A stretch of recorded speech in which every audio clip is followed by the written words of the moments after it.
वो घर जो इंतजार करता रहा। माता पिता और प्यार की भावुक कहानी। कुछ कहानियों को खलनायक की जरूरत नहीं होती, कुछ कहानियों को युद्ध की जरूरत नहीं होती, उन्हें बस खामोशी और इंतजार चाहिए। ये भी ऐसी ही एक कहानी है। एक शांत गांव में सुनहरे खेतों और धीमी चलती हवाओं के बीच एक छोटा सा घर था। वो कोई बहुत बड़ा घर नहीं था, लेकिन कभी वो दुनिया की सबसे खुशहाल जगह हुआ करता था। उस घर में एक बुजुर्ग दंपत्ति रहते थे, श्री और श्रीमती शर्मा। कई साल पहले उनकी दुनिया एक छोटे से बच्चे के इर्द गिर्द घूमती थी, उनका बेटा रोहन। उन्होंने उसे सब कुछ दिया, अपना खाना, अपना आराम, अपने सपने और यहां तक कि अपना भविष्य भी। और रोहन बड़ा हो गया, वो शहर में पढ़ा, वो सफल बन गया। उसने गांव से दूर अपनी जिंदगी बना ली और धीरे धीरे उसने घर आना छोड़ दिया। दिन महीनों में बदल गए, महीने सालों में बदल गए, लेकिन उस गांव के घर में एक चीज कभी नहीं बदली। श्रीमती शर्मा अब भी खाने की मेज पर एक अतिरिक्त थाली रखती थी। इसलिए नहीं कि उन्हें जरूरत थी, बल्कि इसलिए कि उन्हें उम्मीद थी। श्री शर्मा अब भी हर कुछ हफ्तों में टूटा हुआ गेट ठीक करते थे।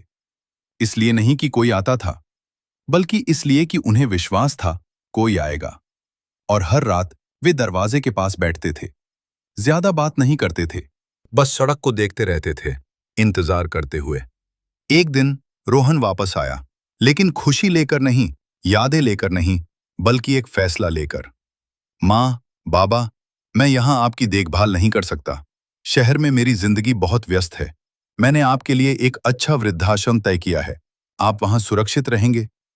ये शब्द शांत पानी में पत्थर की तरह गिरे। कोई लहर नहीं उठी, बस दर्द चुपचाप फैल गया। श्रीमती शर्मा ने अपनी नजरें झुका ली।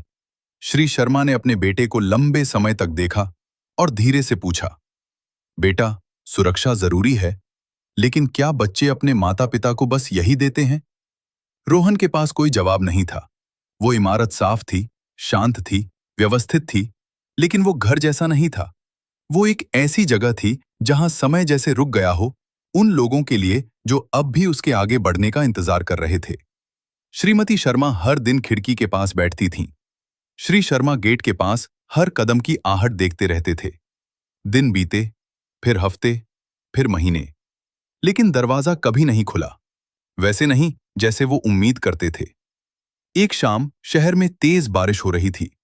रोहन घर लौट रहा था जब उसने एक बूढ़े आदमी को सड़क पर अकेले खड़ा देखा, भीगा हुआ, हाथ में एक छोटा सा थैला लिए। उसने गाड़ी रोकी, उसे बैठने के लिए कहा। बूढ़े आदमी ने हल्की मुस्कान के साथ कहा, मेरा बेटा भी पहले ऐसा करता था, जब तक वो व्यस्त नहीं हो गया।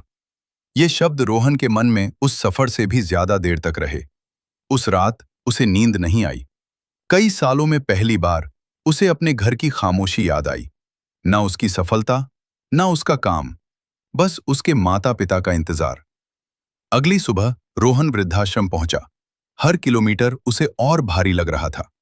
जब वो अंदर गया, उसने अपनी मां को खिड़की के पास देखा। वही जगह, वही इंतजार करती आंखें, लेकिन कुछ बदल चुका था। उम्मीद धीरे धीरे खत्म हो रही थी। मां, उसने धीरे से कहा। वो मुड़ी। एक पल के लिए उन्हें विश्वास नहीं हुआ कि यह सच है। फिर वो धीरे से उठी और उसकी तरफ दौड़ पड़ी। सालों की दूरी एक ही गले लगने में टूट गई। रोहन ने आंसुओं के साथ कहा, मुझे लगा मैंने आपको सब कुछ दिया, लेकिन मैं वो एक चीज देना भूल गया जो आपको सबसे ज्यादा चाहिए थी, मैं। उनके पिता पीछे खड़े थे, खामोश लेकिन कांपते हुए। पहली बार वो खामोशी ऐसे आंसुओं से टूटी जो दर्द नहीं बल्कि सुकून दे रहे थे। उस दिन रोहन उन्हें वापस ले आया। किसी बड़े घर में नहीं, बल्कि एक जिंदा घर में। वही दीवारें जो कभी खामोशी से भरी थीं, अब हंसी से गूंज रही थीं। वही दरवाजा जो कभी इंतजार करता था, अब वापसी का गवाह बना। और रोहन ने आखिरकार समझ लिया, सफलता घर बना सकती है, लेकिन सिर्फ प्यार ही उसे घर बना सकता है। माता पिता को ऐशो आराम नहीं चाहिए, उन्हें पैसे नहीं चाहिए, उन्हें सफलता नहीं चाहिए, उन्हें सिर्फ साथ चाहिए, क्योंकि एक दिन इंतजार भी थक जाता है। और जब वो दिन आता है तो दुनिया की कोई भी सफलता खोया हुआ समय वापस नहीं ला सकती।